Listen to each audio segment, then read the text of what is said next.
So let's start with the ANC, and we're dealing with the positive. So I think the ANC are closing very strong. This is an area of the campaign they're traditionally strong at, and it's working. So right now, if we're going to compare to the 2016 election, the ANC was plagued by scandal after scandal and the unpopularity of President Jacob Zuma. You've seen President Cyril Ramaphosa be the face of the ANC campaign. He is more popular than the party right now, and he is going around the country getting people to, in fact, endorse Ramaphosa and endorse the strong brand of the ANC. And I think that this is a very strong point for the ANC. So we are not, and also the news cycle right now is pretty friendly and positive to the ANC. So there, as I said, the scandals, the negative stories are not coming out right now. And that means they come to the end of this campaign with generally positive media coverage, with a popular president, and the focus on him rather than on issues on the ground and on service delivery. And that's so the I think saving that's point, a positive point when I look at the ANC. Can I go on to the DA? Yes, but I just want you, Cyril is the, Hello? Can you hear me? Yes. Cyril is the ANC's saving point. Yeah, I would say that. So the campaign is centered around him, his idea of reform, his idea of getting things right, his promise of getting more energetic, more hardworking councillors elected, which include a lot of younger people. And I think that is the center point of this ANC campaign. And I would say they are probably doing better right now than they were 2 or 3 weeks ago. Okay, let's look at the DA then, Wayne. So they were first out of the starting blocks. Their posters were up first.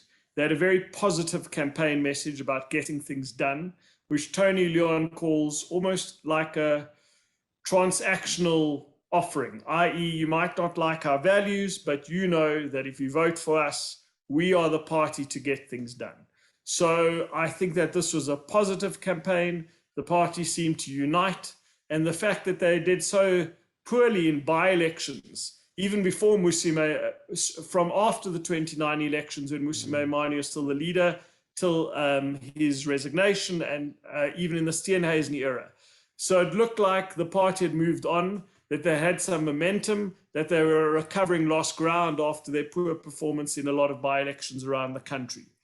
The other positive thing was, of course, the Auditor General's report, where the top 5 municipalities in the country were all DA-run municipalities, and pretty much this offering that if you vote for the DA, you know that there's going to be less corruption, you know that service delivery is going to be better, and we are the party which gets things done.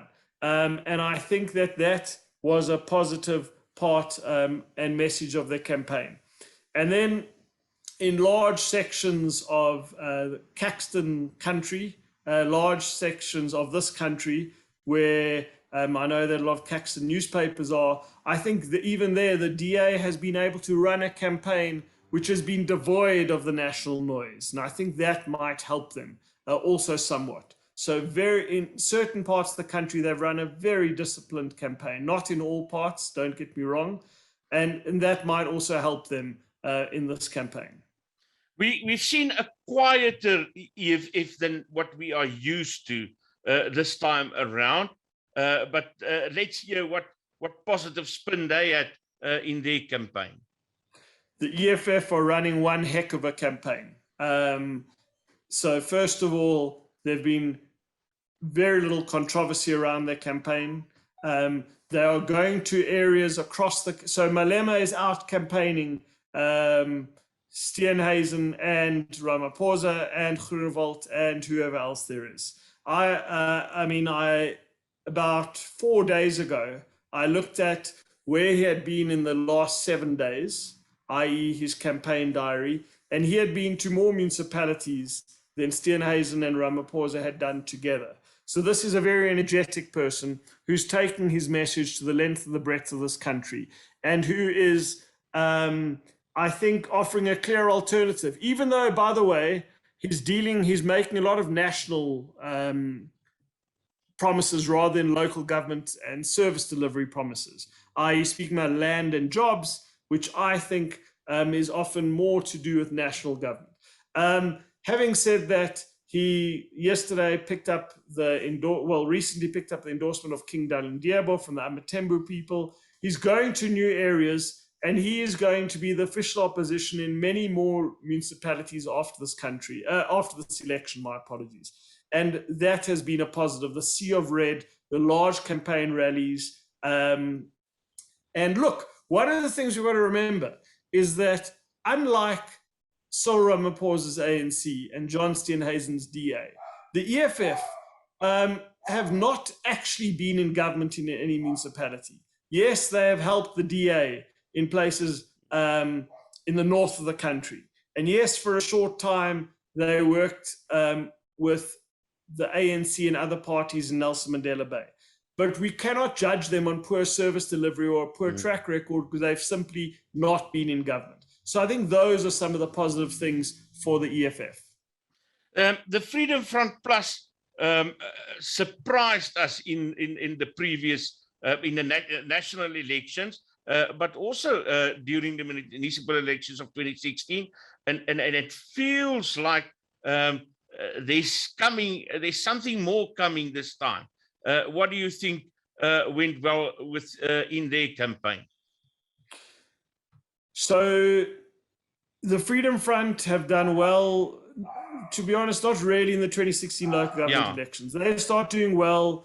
There was a breakthrough in Machali City in Kreersdorp before the elections where we saw something was brewing.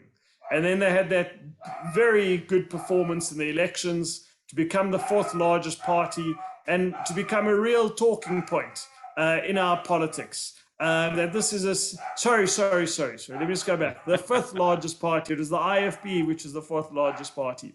But the Freedom Front were clearly in fifth place and a serious party. I mean, there were the pictures of them arriving in Parliament with all their new members of Parliament. This was a party which had grown from a Mulder family WhatsApp group to a much larger party with public representatives in 8 of the 9 provinces. I imagine even shocking their own projections to have members of provincial legislature in the Eastern Cape and in Mpumalanga. So that was the first thing.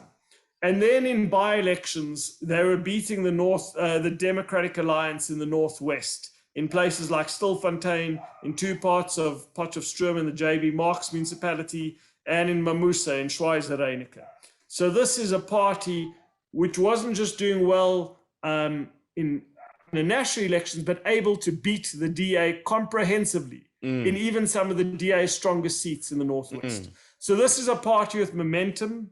I think Pieter Groenewald has run a very low-key campaign, but that's on purpose. He wants to stay away from the media attention, from the national media attention, and just focus on getting his supporters to the poll and getting people who are not happy with the DA right now to vote for his party. And I think the fact that he's run a scandal-free campaign is going to help him on Monday. And again, the other thing with the Freedom Front is that, yes, the DA have been leading Tshwane with the Freedom Front. Yes, the DA have been in coalitions with the Freedom Front in other parts of the country, like Morimole, Mokgopong, and also Tabazimbi. Those are the 2 which come to mind in Limpopo. But at the end of the day, I think the Freedom Front are being blamed less or seen less, or criticized less, where service delivery might have been less than optimal. So I think those are some of the things which stand the Freedom Party in good stead as they enter the final week of this elections.